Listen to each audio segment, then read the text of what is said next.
কওকচোন আপোনালোকৰ আজি কি উদ্দেশ্য? নমস্কাৰ। বডোলেণ্ড মুভমেণ্ট এক্স ৱাৰ্কাৰ এছ'চিয়েশ্যনৰ তৰফৰ পৰা সংবাদ মাধ্যমলৈ আমাৰ আন্তৰিক শ্ৰদ্ধা জ্ঞাপন কৰিলোঁ। আজি আমি আমাৰ এটা এক্সিকিউটিভ মিটিং আছিল চেণ্ট্ৰেল কমিটিৰ প্ৰাক্তন বডোলেণ্ড মুভমেণ্টৰ যিটো কৰ্মীসকলৰ যিটো এছ'চিয়েশ্যন, এই এছ'চিয়েশ্যনৰ এখন বৈঠক আছিল। এই বৈঠকত আমাৰ বিভিন্ন প্ৰস্তাৱ আমি গৃহীত কৰিছোঁ। পোনপ্ৰথমে আমি নতুনকৈ যিটো গঠিত BTR যিটো চৰকাৰ, প্ৰমোদ বড়োৰ UPPL দল বা যিটো সন্মিলিত এটা চৰকাৰ, এলায়েন্স যিটো গভৰ্ণমেণ্ট, আমি স্বাগতম জনাইছোঁ।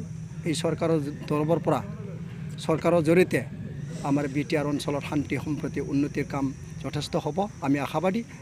আমি আজিৰ তাৰিখত সুদীৰ্ঘ আন্দোলন কৰি যিবিলাক মানে বঞ্চিত হৈছে উন্নয়ন বা সা সুবিধাৰ পৰা, এওঁলোকৰ কাৰণে যাতে আমি সা সুবিধা প্ৰদান কৰাব পাৰে, ইয়াৰ কাৰণে আমি চৰকাৰৰ লগত আলোচনা কৰিম। উন্নতি পলমে আমি আমাৰ এটা স্বজাতি দল যাব প্ৰমোদ বড়ো চিফ মহোদয়লৈ।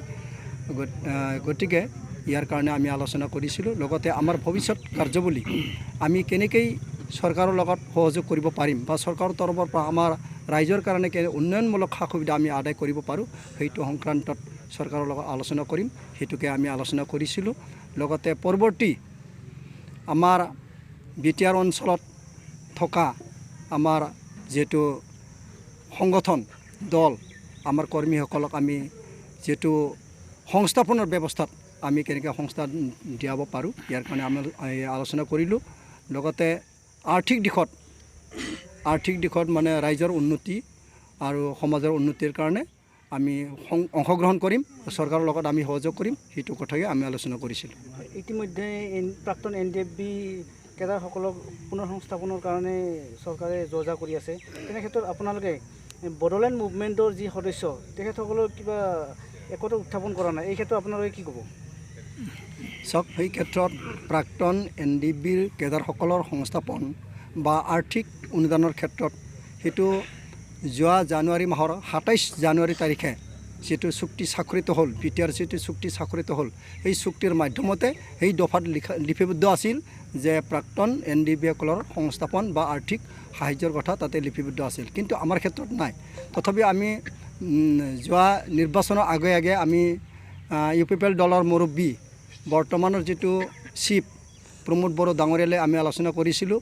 আমাৰ যিটো প্ৰাক্তন বড়োলেণ্ড মুভমেণ্ট যিটো কৰ্মীসকলৰ কাৰণে সংস্থাপন বা আৰ্থিক সাহায্য প্ৰদান কৰিব লাগে, সেইটো ক্ষেত্ৰত তেখেতে আমাক মানে আশ্বাস দিছিল।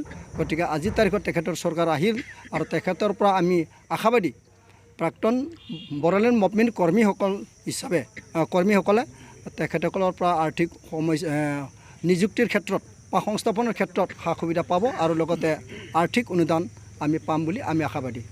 আজি যি আপোনালোকৰ ইয়াত মিটিং হ'ল, ইয়াত কিমানজন সদস্যই ক'ৰ পৰা ভাগ লৈছে?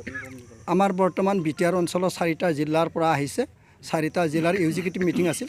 প্ৰত্যেকটো জিলাৰ পৰা মানে আমাৰ সভাপতি সম্পাদক লগতে কেইজনমান কৰ্মীয়ে আমাৰ ইয়াত হেৰি কৰিছে, অংশগ্ৰহণ কৰিছে। আমি বৰ্তমান ডাটা কালেকশ্যন কৰি আছোঁ। প্ৰাক্তন বডোলেণ্ড মুভমেণ্ট কৰ্মীসকলৰ ডাটা এটা কৰি আছোঁ। মোৰ দেন 4000 আমাৰ আছে, কৰ্মী আছে। গতিকে কম দিনৰ ভিতৰত আমাৰ সেইটো তালিকা সম্পূৰ্ণ হ'ব। ইতিমধ্যে বডোলেণ্ড আন্দোলনৰ বহু বছৰ পাৰ হ'ল, অন্ততঃ হাগ্ৰামা মহিলাৰেও 15 বছৰে ৰাজত্ব কৰিলে ইয়াতে BTC। এই ক্ষেত্ৰত আপোনালোকৰ ৰিহেবিলিটেশ্যনৰ ক্ষেত্ৰত কোনো ব্যৱস্থা গ্ৰহণ নকৰিলে নেকি হাগ্ৰামা মহিলাৰে? এই ক্ষেত্ৰত আমি দুখ প্ৰকাশ কৰিম। পোনপ্ৰথমে আমি দুখ প্ৰকাশ কৰিম। 17 বছৰ কাল BPF চৰকাৰে বা BPFৰ মুৰব্বী হাগ্ৰামা মহিলাৰীয়ে শাসন কৰিলে BTC। কিন্তু প্ৰাক্তন বড়োলেণ্ড মুভমেণ্টৰ যিটো কৰ্মীসকলৰ কাৰণে সংস্থাপনৰ কথা তেখেতে কোনোদিন চিন্তা নকৰিলে। আমি দেখিলোঁ শ্বহীদসকলৰ পৰিয়ালো আজিলৈকে নিপীড়িত হৈ আছে, কোনো দিন সা সুবিধা পোৱা নাই। প্ৰাক্তন BLT সকলেও মানে সুবিধা পোৱা নাই বহুতে আজিৰ তাৰিখলৈ। গতিকে আমাৰ কথা তেওঁ কোনোদিন ভাবিবলৈ সময়ে বা কোনোদিন চিন্তাই নকৰিলে। গতিকে এই এলাগী হৈ থকা এই কৰ্মীসকলৰ প্ৰতি আমি বৰ্তমান চৰকাৰে যিটো আমাক আশ্বাস দিছে, গতিকে আমি আশাবাদী কম দিনৰ ভিতৰত আমাৰ BTR নতুনকৈ গঠিত যিটো চৰকাৰ এই চৰকাৰৰ তৰফৰ পৰা আমি সহযোগ পাম বুলি আশাবাদী। ধন্যবাদ।